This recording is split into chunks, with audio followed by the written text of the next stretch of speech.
Did you know that there is court system like high court and subordinate court which govern the law? There are some similarities despite all the disparities in the division of jurisdiction among the courts.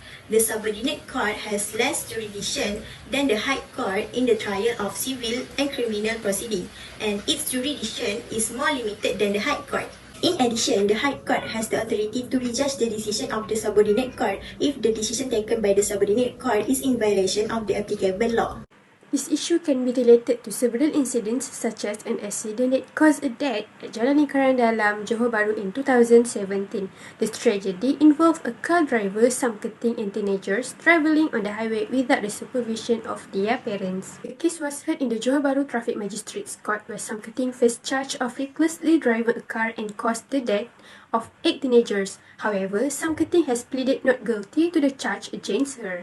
However, the prosecution has proved the prima facie of the case and called Sam Keting to appear in the Johor Bahru High Court, defending herself from charge as before. The case continued on 10 October 2021 and Magistrate Court is still with the decision to acquit Sam Keting of the charge. The prosecution submitted a notice of appeal against her acquittal of the charge, and Sam Keting was sentenced to 6-year imprisonment and fine of 6,000 ringgit due to fail to dismiss the prima facie. After filing an appeal with the court, Sam Keting was released on bail of 10,000 ringgit with a surety on 18 April 2022. The dangerous or reckless driving to other road user resulting in death can be prosecuted under Section 41, Bracket 1 of the Road Transport Act 1987, Bracket 333, a maximum jail term of 10 years and maximum fine 20,000 if the driver is found guilty. This section is related to the incident involving the Basikal Lajak. On 18 April, the court decided to allow Sam Keting to be released, given that Sam Keting was never lazy and always present in court.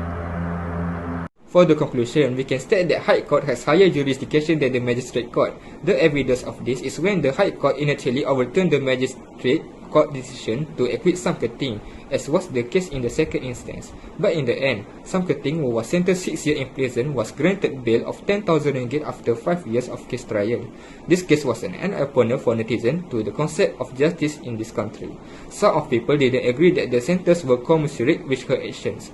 For the finale, the both sides are in wrong if we see it clearly. For my personal options, I think it's unlogic to the car that drive 46 km per hour managed to kill 8 people if the driver was sane at that time, and the parents should be more aware of their children's activities. In the end, let's just leave it to the court to do its justice. I think that's all from me. Thank you.